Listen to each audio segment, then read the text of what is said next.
So if you don't like making the bundles like this that literally just fall out as you need it, as you tug on it, then you can always use a clothespin in order to secure it as well. Let me show you how to set that up, and therefore you can use that to be able to organize your yarn when you're doing all your macrame.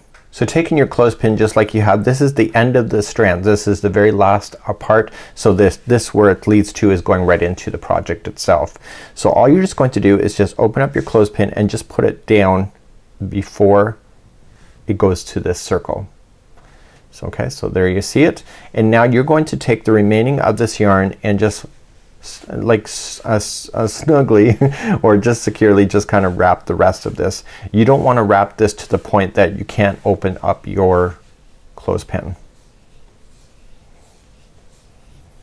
So you can take your whole cord, depending on how long it is, to be able to apply it to this.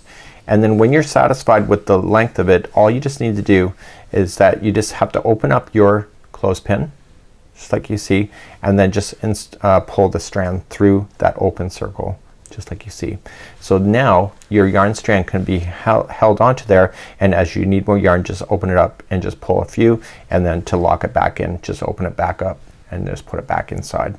So this would be how to use a clothespin in order to control your cords and your strands from being able to come apart on your project.